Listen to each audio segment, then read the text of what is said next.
And just like that, we're off. I'm at, can't tell by the title of the video and the surroundings here, I'm at Yosemite National Park. Let me tell you, that was a haul getting out here from Indianapolis, Indiana. 3 full days of driving, sleeping in that thing right there. I have it all set up to sleep very comfortably in there. I've actually been here for a couple of days already. I've been scoping out the park,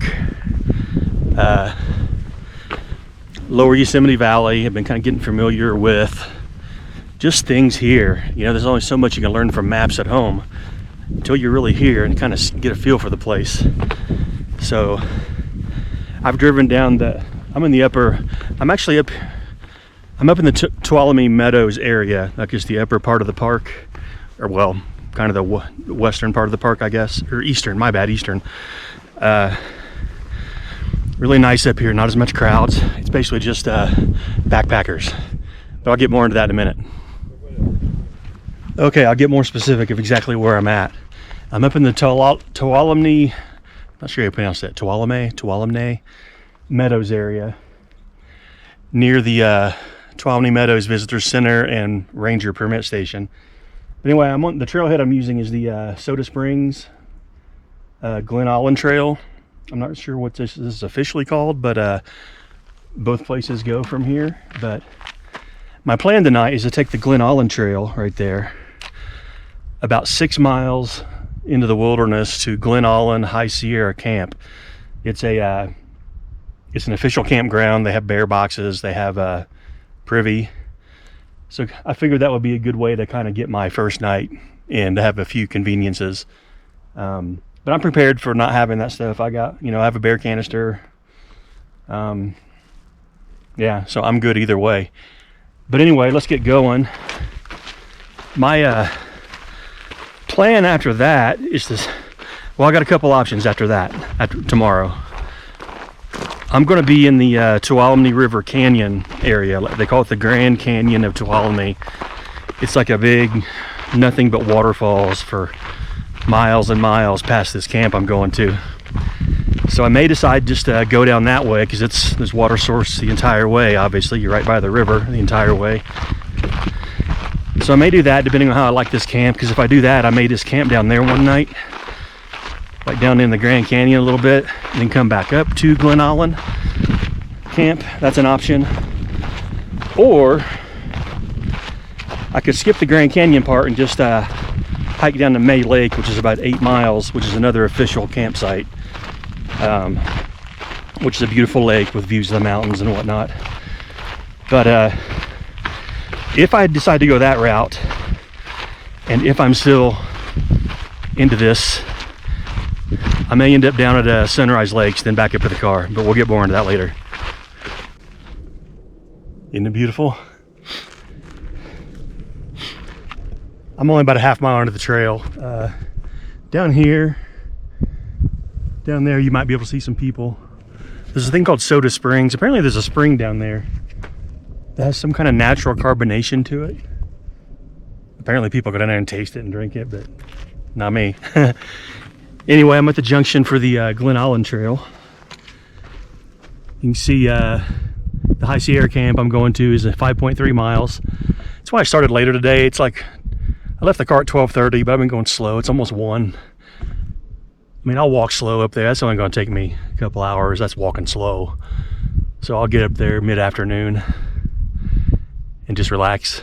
But you see that Water Wheel Falls? That may be that may be a destination, maybe just a day hike or something. See, I have options when I'm up here. That is down into the Grand Canyon of the Tuolumne, which starts right beside my camp. But I could go down there and camp, just take my time, enjoy the waterfalls and the streams all the way down there. Or I can cut left, skip that part, and go down to May Lake, which is about 8 miles away for, another day, another backpacking type hike. But no set schedule. We'll see how it goes. Check out the trail.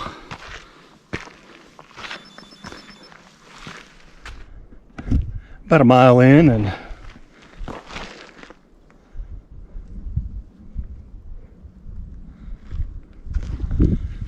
First bear scat. Means there was a bear in the area recently. It looked pretty fresh, because I'm not really a judge of how fresh it is or not, but it looked fairly new. Keep my eyes peeled.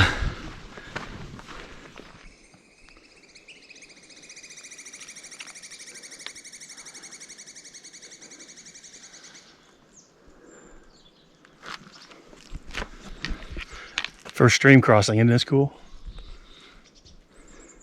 Streams are really low this time of year. In the spring and summer, these rivers are just gushing because of all the snow melt. I think the winters here are like 8 months long. You get tons of snow, but this is the dry season.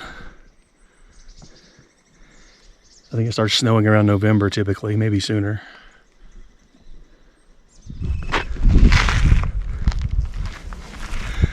We're about 2 miles in, a little less than 4 to go. Look at this view.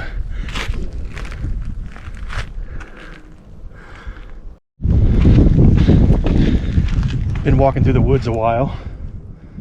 Met 3 cool people up there, top of the hill. I was out in this big opening with a big granite rock slab. We were just hanging out talking for about 10 minutes. Some locals. Good to get some local input about this place. I feel like I'm about to hit a little opening up here, it looks like. Oh, by the way, everybody loves my shirt. The company, in case you're wondering, the company is Townshirt. Their website is townshirt.co. They have a lot of wild designs like this, but they're basically sun hoodies. They got a high UPF or SPF or whatever. Got a hood. But I have a couple of them. I have another flowery one. They have a lot of flowery ones too. They're pretty wild. But yeah, check it out. Ooh, look at there, big dome over there.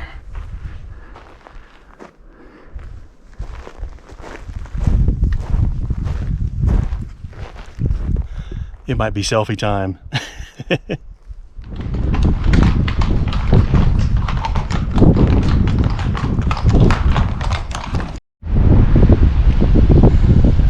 What you see up there is it's where I was, where the horses were. But I just walked down in the valley, down to the creek here.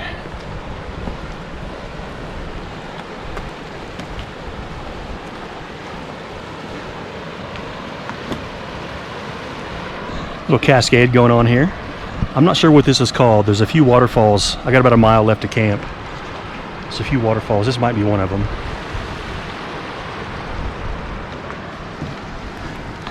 Look at this.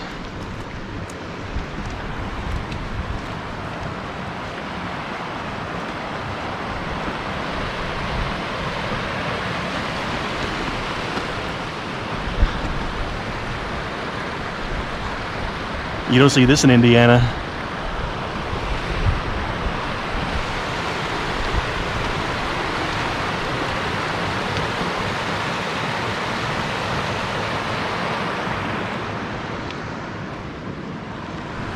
Wow, amazing.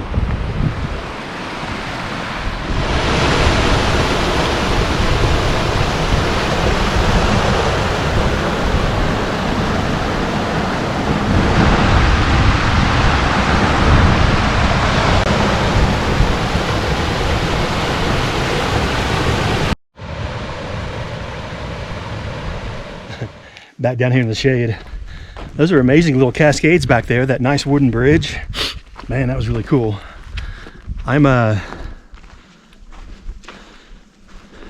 There's the rocks up there I was on where all those falls. Just beyond there, about a quarter mile back. My GPS says I'm about a little over a half mile from camp. So I'm in cruise control right now, just going slow. Just soaking all this in. I mean, just listen.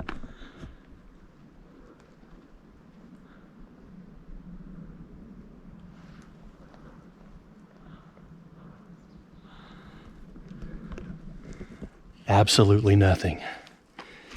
There's a pretty decent waterfall coming up, the Tuolumne Falls, I think. I'm following the Tuolumne River here, so, and camp is pretty close to that river too. But yeah, This is wonderful. I'm so glad I came out here. I forgot to mention, back up top where you saw them horses earlier, up until that point, I also told you I met some local people day hiking a little way back towards the beginning. Well, one of the guys, Larry, I think his name's Larry. Larry, if you're watching, thank you so much for the company. Very nice meeting you.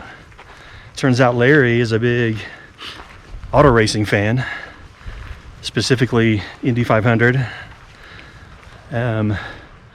He was amazed to hear that I worked there for 19 years. So we hiked together for about a mile and a half or so, 2 miles, just talking racing and backpacking gear and all the cool stuff. But he was day hiking, so I think I slowed him down a little bit because of all the talking. But he was going to go to my camp down here, then turn around and go back. But I think he cut it short and turned around. It gets dark here in about 3 hours, but plus cooler too. But anyway, it was cool. Hike with you, Larry, if you're watching this. One thing I haven't mentioned about walking on these granite rock faces, I mean, a lot of the trail is actually on these granite rock faces. There's even trees growing in the middle of the rocks, for crying out loud. But anyway, you can get turned around, but it's kind of cool. They have the path. You can kind of see a path with rocks here. See how that goes down that way. I'm not sure from there. We'll figure it out when we get there. I got turned around up there. I was like off trail by about 20-30 yards. I was like, I don't see any markings around here. So I pulled up my GPS, and yeah, I was about 30 yards off trail. But it was easy to see. I just walked off trail again, talking to you. It's easy to get turned around these rock faces if you don't pay attention.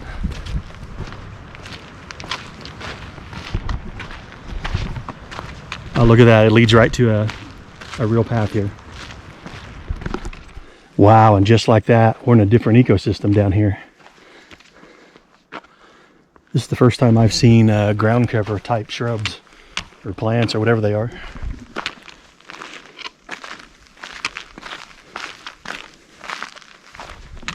Serene.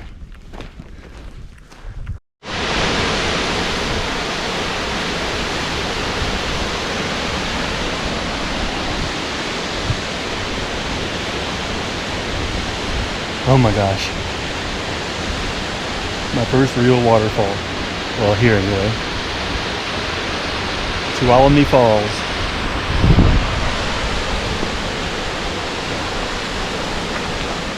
And so descends the Grand Canyon of the Tuolumne River.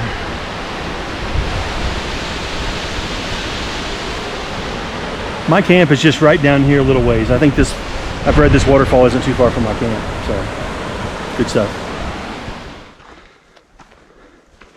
So I'm at the junction that goes over to my camp. That's where I came from, Tuolumne Meadows, 5.6 miles. Now tomorrow, my original plan, we'll see what happens, was to go to May Lake, 7.9 miles. And camp there. Now that's a couple more miles than today, but I'll start in the morning too, so I could just go slow all day and be fine. I started today at like 12:30, and I got here at about 4:12. So almost 4 hours, which I was going really slow, on purpose. I was sightseeing, plus talking to people, and especially Larry. We stopped and talked probably 20 minutes a couple times, plus walking slow, talking on the trail. But I'm not out here trying to break any records today. I'm just having fun, enjoying myself, especially the first day. I mean, I hike, 6, 7, 8 miles back home, but that's on flat ground in Indianapolis. We have no hills and no pack, even though my pack's pretty light. I'd say with my water and all my gear, it's about 23 pounds. Pretty light for backpacking standards. So So yeah, point 2 to camp. I'll show you in a second. By the way, that May Lake thing back there, that's a big if I decide to go that way. I may decide to go further down this Tuolumne River canyon, see all the waterfalls and be beside water all day. Camp down there somewhere. I may just do that. Or just leave my camp here and just day hike down that river and back during the day. I don't know. Lots of options. We'll see how I feel in the morning. But regardless, even if I decide to go back to the car tomorrow, which I doubt if I do, but you never know. The things I've seen today are just so mesmerizing. I don't know if I can see much more be an improvement, but I know there's a lot more to see down there. Came up on this bridge. Looks like there's a waterfall right there. I'm not sure how far down it goes, but look at this. Remember that waterfall back there earlier?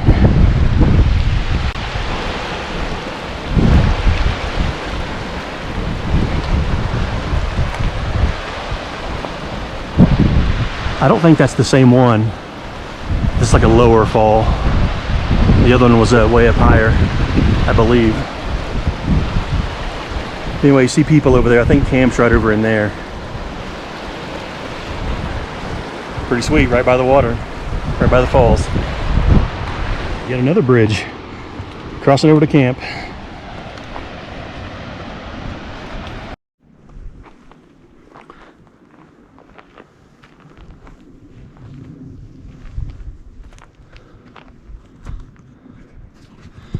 Here's camp. There's a lot of campsites around here. There's some over there. There's a bunch way back up in the woods there. I walked up there, but I decided to be down closer to the bear box and the bathroom. This is they call it a high Sierra camp. It's fully functioned. It has all the amenities. No shower, but got a privy and a bear box and running water. Like there's a faucet over there. So kind of glamping, if you ask me.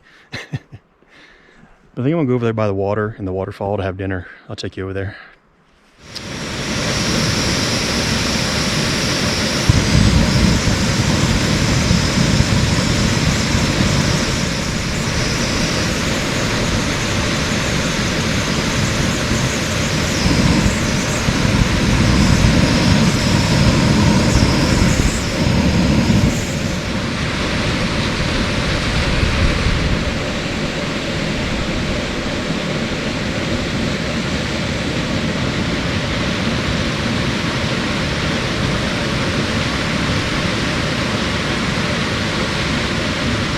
Well, that was dinner.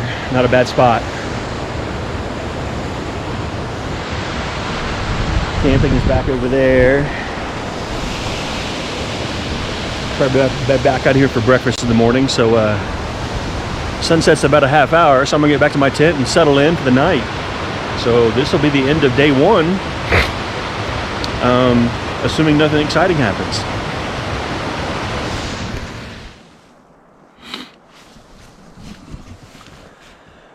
Good morning from Yosemite.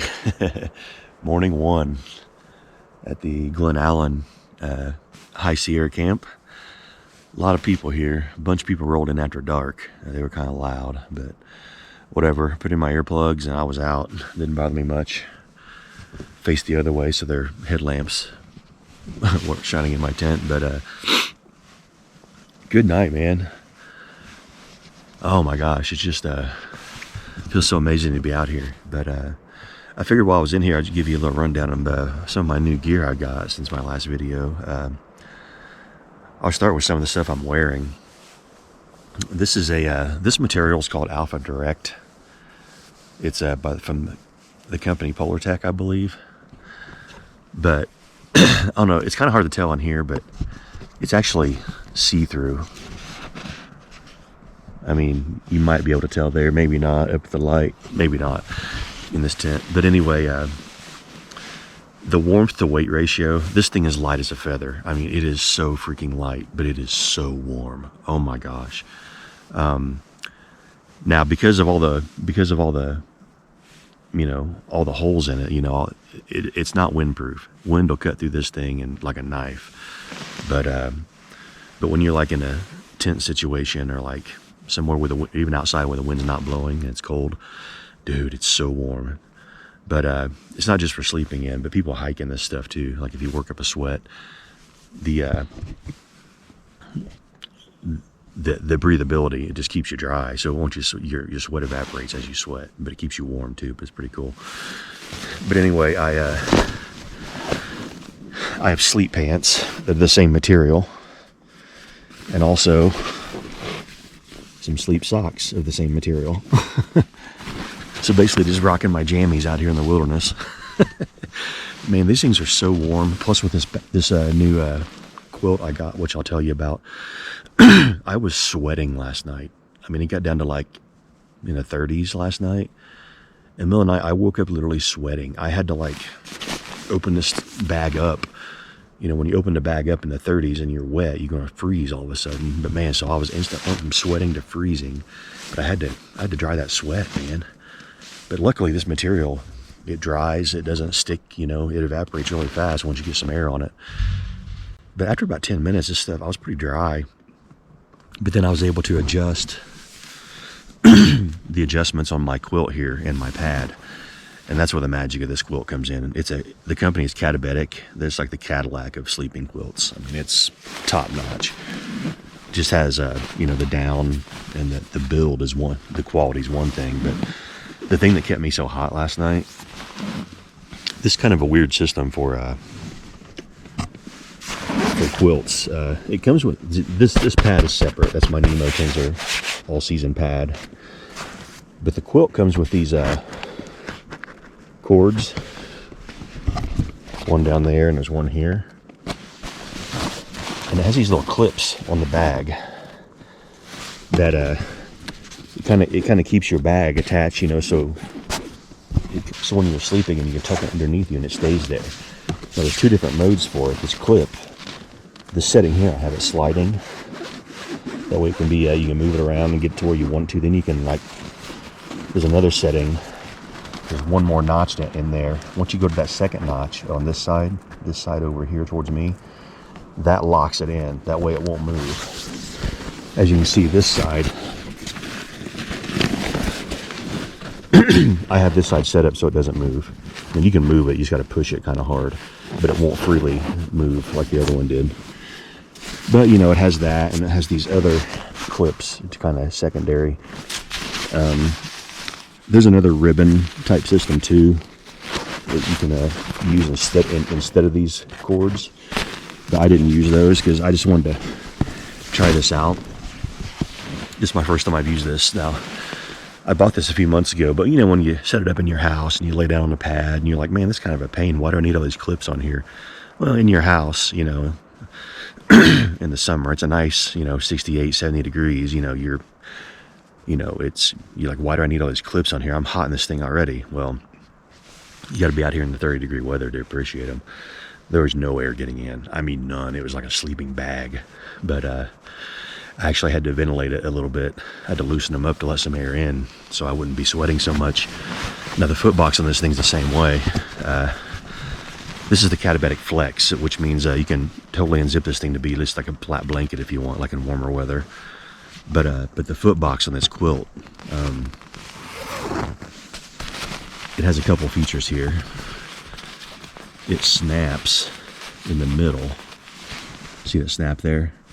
Plus you have the draw cord to cinch all that in, and when you cinch the draw cord in, it has this collar that really blocks that and keeps air from getting in or out. But anyway, you can loosen this up. There's different modes. Like initially when I was sweating last night, I just opened up the drawstring and kept that snapped. That way some hot air could escape there. And I was still sweating, man. I was like, man, I got to dump more heat. So I just unsnapped it, man. I just opened that foot box up. And I slept like that half the night. And that was comfortable. You know, I didn't sweat the rest of the night, but about a couple hours before daylight, I was starting to get a little cold. So I did snap all that and cinch that back up. And then I cinched the sides down even more because I was getting a little chilly. But once I did that, man, it was like sleeping like a baby for the last couple hours. But yeah, this is it, man. Pack explosion inside of here. I'll get up here in a bit and start tearing pack down and having breakfast.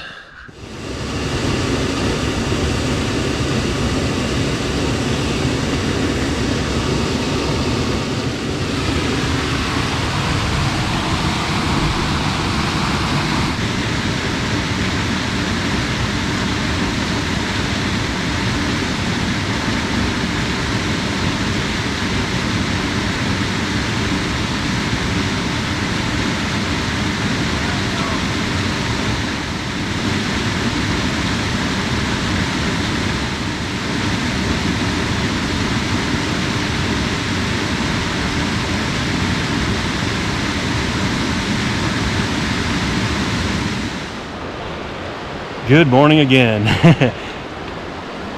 Well, I've officially left camp, crossing back on this bridge. The waterfall is right over there. You probably can't see it through the trees from this angle, but well, I'm at the crossroads here.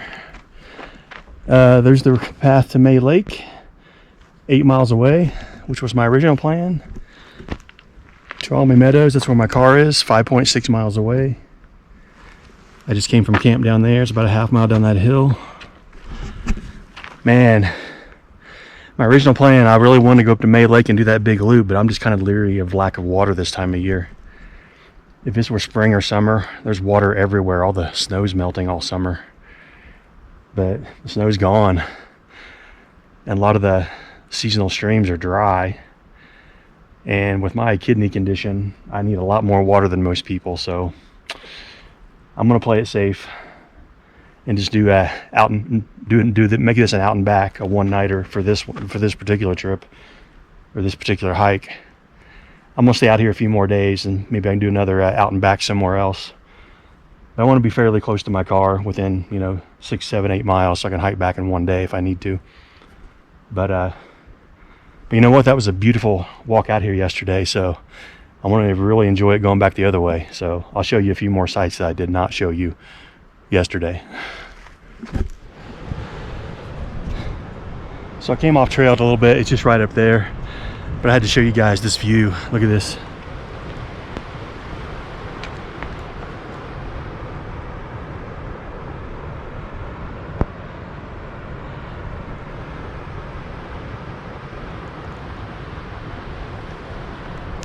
Sights like this are once in a lifetime for a Midwestern boy. See that peak way up there. Here's the creek. The waterfalls are down there. The one by the camp is down there in that hole. I think that bigger one from yesterday's up here a little ways. Man, Mother Nature, it's beautiful. You know, on paper, you think going back the same way you came, you're seeing the same stuff, but you're absolutely not. I don't remember this view coming up here. I don't remember seeing those falls over there. I don't remember seeing that privy there. It's out in the middle of nowhere. Look at this. This is literally just right around the corner from the last thing right over there.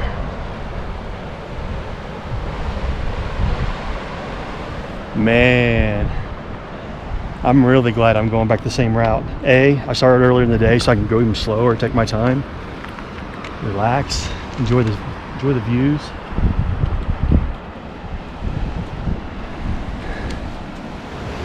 Still making my way up. The big waterfall from yesterday is right up around that corner. You can't quite see it yet, but I saw it a second ago. I'll show you in a second. But I walked over here. Look at this.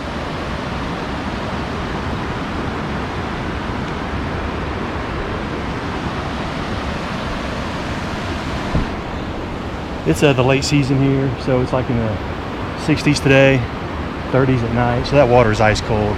That water's ice cold year round anyway. It's glacier, it's a snow melt. But I could imagine coming back here in the summer when it's really hot. The air's really hot. That little pool down there.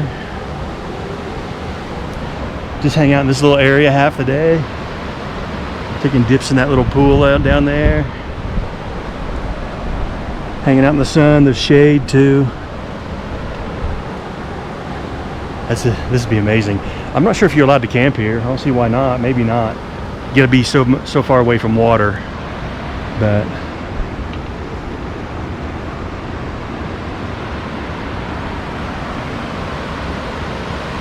insane. I'll show you that waterfall here in a second. Look at that. So just now I was standing basically right there beside that tree. Here's the trail. There's the waterfall up there. The one from yesterday. But I'm heading back up there.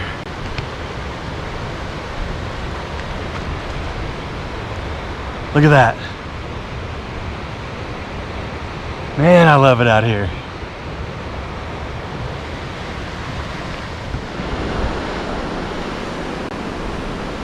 You know, one more thing, going up this hill, my camp was way down this river quite a ways. But going up this hill, it's good exercise. But another reason why I'm glad I went back this way, because I'm actually enjoying this. There were stretches of uphill, there were stretches of downhill, stretches of flatland. This is a perfect trail for someone like me that doesn't have a ton of experience in places like this. But if I would have went on to May Lake back there like I planned on, that would have been uphill like this all day for like 8 miles. As pretty as it would have been, I would not have enjoyed that. I'm not out here to do things just to say I did them. I'm out here to enjoy it. And my gosh, I'm getting everything I could ever ask for on this trail. The Glen Aulin trail from Tuolumne Meadows down to the Glen Aulin High Sierra camp. It's about 6 miles out, 6 miles back, and you get all this in between. So cool.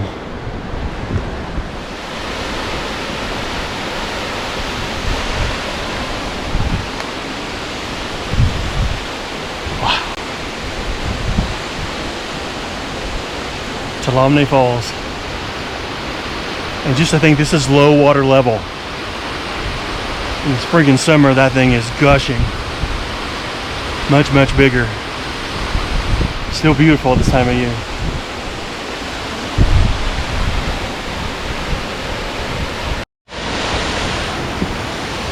I stepped a little closer here to show you this. Imagine coming back in the summer. I showed you that little pool down there. Look at this one right below the waterfall.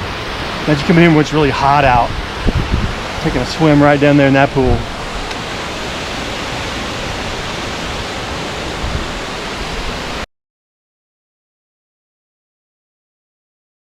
That waterfall right on top of you.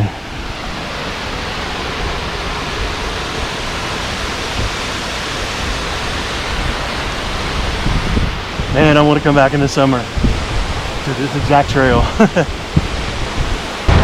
Trail's right over there. Come over to see this, check it out.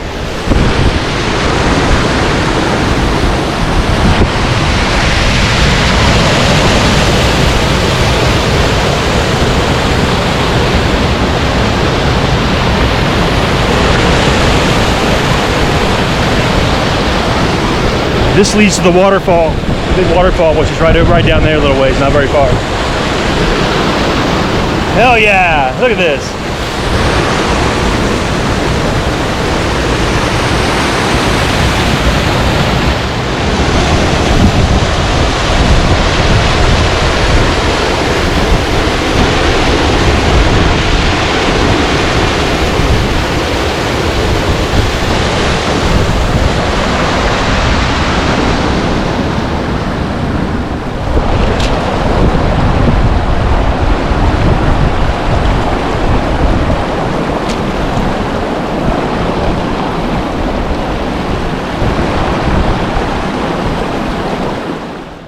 Oh man, just got into this woods here a little bit ago. Nice flat break from climbing all them steps up from the Tuolumne Canyon where the camp was down there.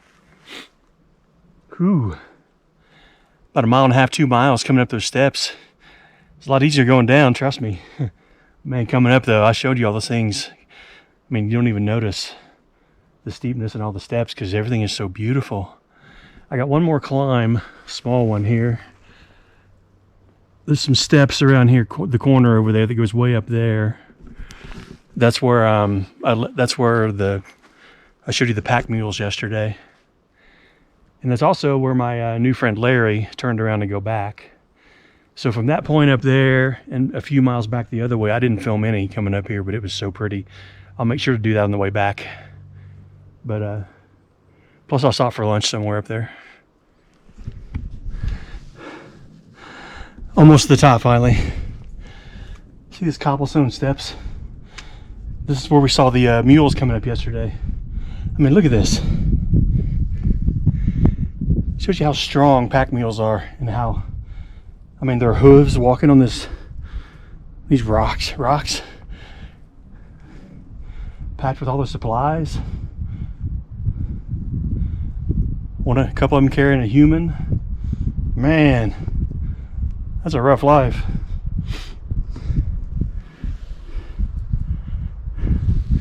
When I get up top, I'll relax for a bit. This is the last big climb. It's pretty cruisy the rest of the way, as I remember.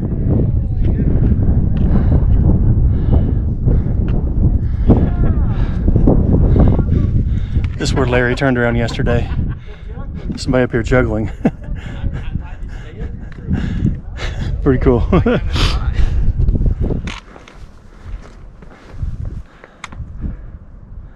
So this is some stuff I did not film yesterday.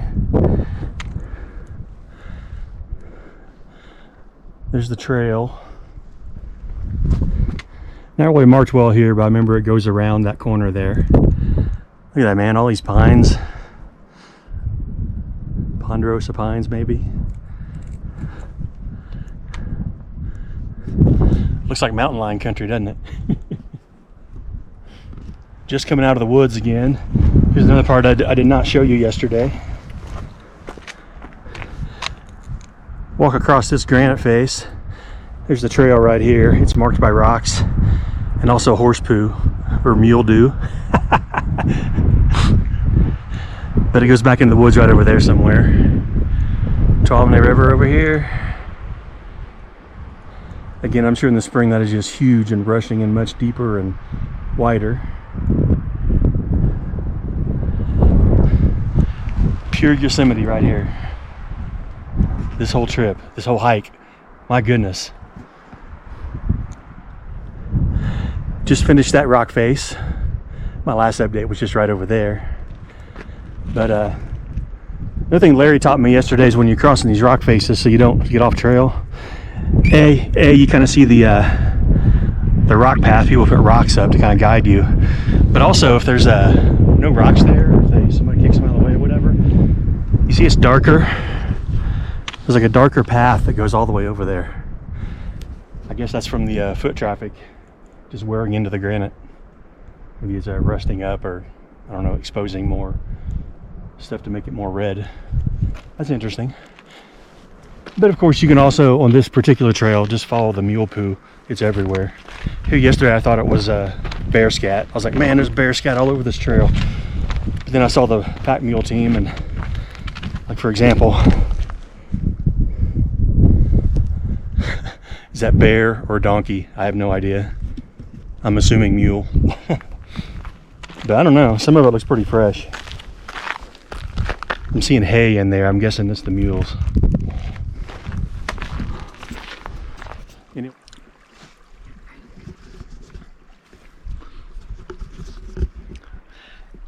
So come across this place here and I thought, you know,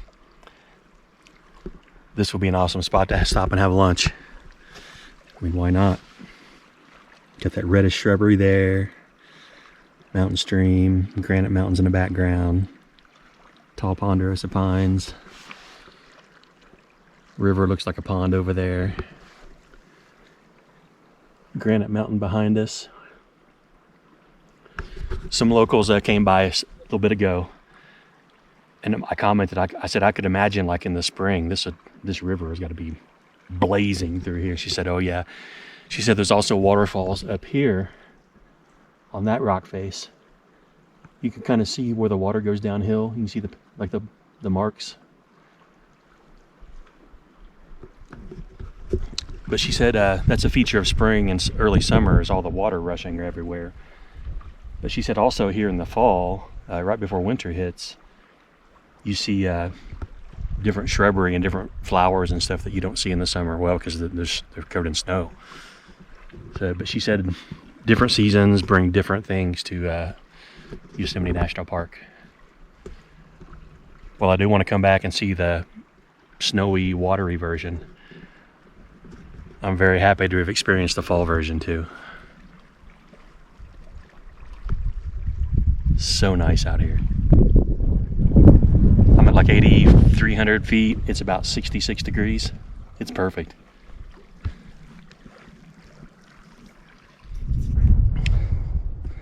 I've gone maybe 100 yards from right there where I had lunch to this view. Check this out.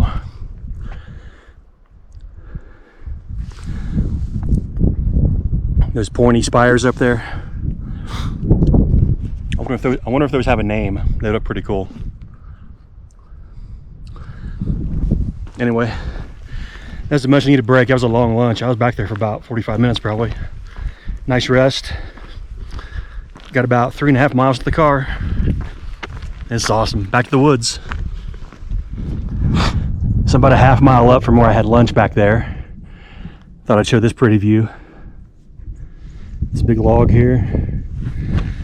I actually had a nice long break here yesterday. It's where I started hanging out with Larry, the guy I mentioned earlier. We hiked from here together all the way back to where I mentioned him earlier, where the mules were on day one.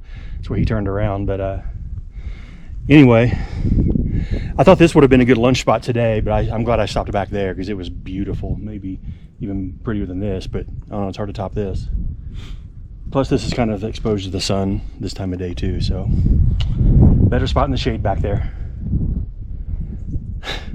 2.5 miles of the car. Remember when I said the first 2 or 3 miles of this trail were kind of flat and cruisy through the woods? Whew. Well, it's through the woods all right. It is not flat. No wonder it was cruisy yesterday. I was going downhill. I mean, it's nothing like the hills down by the waterfalls in my camp down there.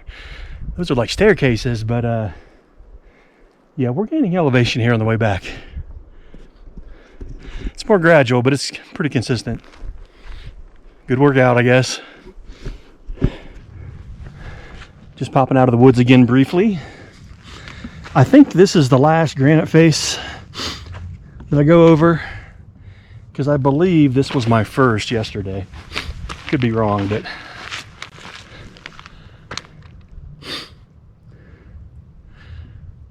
it's not very big, but it's pretty, just like the rest of them. I met some cool people up here too yesterday. I sat here and talked to them for about 15 minutes. I think that Larry guy was one of them, and he caught up with me back there, and then we hiked together for a while. But 2 miles to go. Got about 1.5 miles or so left. I wanted to point out something here. This little dry stream bed here. There are a ton of these on the trails. Like it, I mean, water's running off everywhere in the spring and summer from the snow melt. But this time of year, these little ones are dry because all the snow's melted. You know, which is why I was really hesitant to continue that big loop, because I could do it. I'd probably be more willing to try it in the spring or summer as opposed to fall, because I really need these water sources. But for this hike today and last night, you know, I got plenty of water for the 6 miles down and back. But to try to do a 30-mile loop, I mean, you depend on streams like this. So maybe next time, if I come back, different time of year. Well, looky there. Back to Tuolumne Meadows. This hike's almost over. I think the car's about a half mile from right down there. I see the trailhead sign actually. Whew. Man, I'm so glad I did this. I'm also glad I didn't go back on that bigger route loop that I had planned. I don't think my body could have handled that, but it's listen to your body when you're out here, but still have fun. I tell you what, man, this Glen Aulin trail down to Glen Aulin High Sierra Camp and back is probably the most perfect thing I could have done out here for myself and my abilities, and to see the vast variety of things that Yosemite has to offer. This trail had everything. I mean, it had forest, granite facing slabs you're walking across, waterfalls, rivers, man, and just that smell of pine is just nonstop. Ooh, I see a deer back there. You will not be able to see this at all. Maybe if I zoom in right now, my cue. Oh, there's one behind it. There's a baby. First wildlife I've seen. I know you couldn't see that just now, but I'll try to make it so you can. Yeah, back to the car. Maybe I'll show you this soda spring down here if I feel like it. That carbonated soda thing, water thing, whatever. I don't know. Let's check it out. I'll let you pause to read this if you want. This is the Soda Springs. See those bubbles coming up out of there? There's a big one back there in the shadows.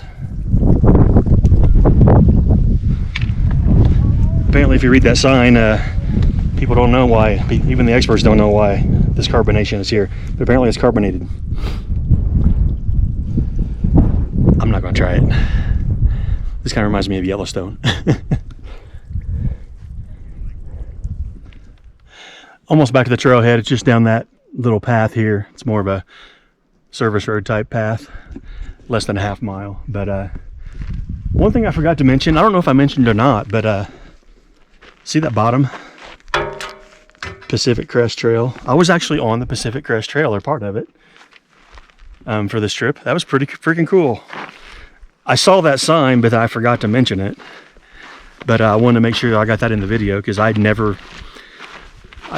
that's a big deal to me. I watch all the videos of people that do the PCT, which goes from like Mexico to Canada, through California and Oregon, Washington, that route. But yeah, kind of cool that I actually stepped foot on the PCT. Didn't think that would ever happen. Look at that, trailhead and cars, civilization in sight. And I think I might see my car up there.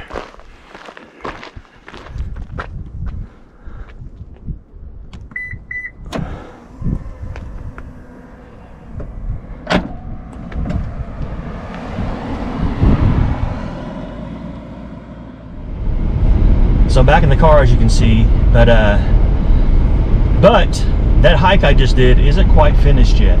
What do you mean, Terry? You're off the trail. I have 2 more tasks to do. I had dropped some food off for a potential 3rd day at a different trailhead down here. So I'm gonna go back and get that food that I dropped off yesterday. Hey, leave no trace, even in bear boxes. Oh, and also after that, I need to go back to the Wilderness Center, which is on my way out of the park, to another bear box where I put all my car stuff, my coolers, my car snacks, everything with a scent in my car, because I didn't want to leave my car unattended with food in it for several days, or a day, or 3 days, or however long I was going to be. Because bears break into cars here. They tell you absolutely do not leave anything in your car that smells like food or anything. So I put everything in another bear box from my car back at the Wilderness Permit Center. And I'm kind of and we'll see if my 2 Yeti coolers are still there or not. Might not have been a very good decision, but hopefully they're still there. Here's Tenaya Lake. That trailhead I was going to be at is called Sunrise Lakes, I believe. It's just on the other side of this lake. Isn't that pretty?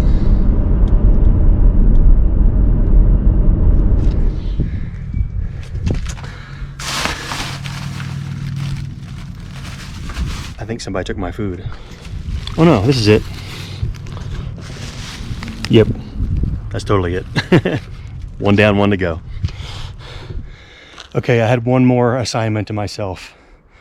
I got the food from Sunrise. I'll still need to go to the wilderness permit area to get my coolers. But I also wanted to at least step foot on the John Muir Trail. It's not labeled here, but this is the John Muir Trail. It goes to Cathedral Lake, Sunrise, and goes back that way. I didn't know if I'd be able to, when I was choosing hikes to do out here, I really wanted to do one on this trail here. In fact, I would have if I did my big loop, because Sunrise, High Sierra Camp, and Cathedral Lake were on my agenda. And May Lake, actually, everything listed here was on my agenda.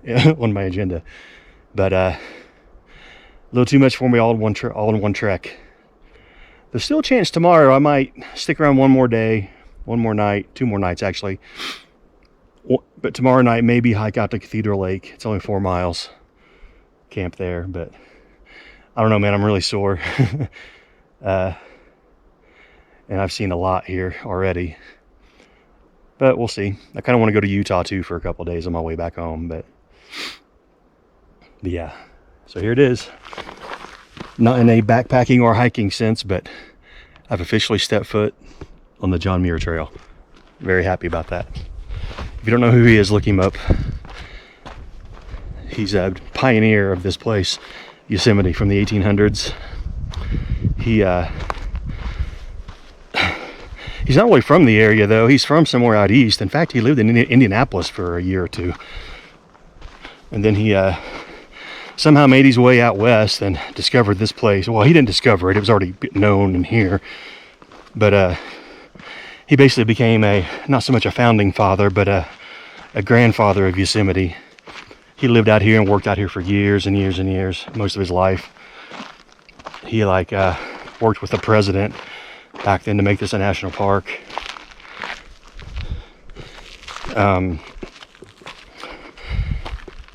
He was like a naturist, I guess, if that's a word. But he did more than just promote this place. He documented this place. All the wildlife out here, all the plants. He's kind of a botanist too. All of his journals, like, basically defines everything that's out here. But they've turned a lot of his writings into books and audiobooks. I listened to a few on the way out here. Some are kind of diary form of his times out here. That's typically what they are, though. Yeah, it's kind of the ones I listen to anyway. Like his first summer out here, he was a sheep herder. He joined a sheep herding group just to get his foot in the door out here. But he just became enthralled with this place, and he's very, very famous for it now. But anyway, there's a trail called the John Muir Trail. It goes from here, Yosemite Park, down the lower valley. It goes about 200 or so miles, maybe a little bit more, north in California, up to Mount Whitney, which is the tallest mountain in the lower 48 of America. The tallest in America is Denali up in Alaska, I think. It used to be called McKinley when I was a kid, but it's Denali now. They renamed it, I think. But anyway, there's your little John Muir speech. But that was chore number 2 for me after my hike yesterday and today. Let's go get my coolers now. Hope they're there.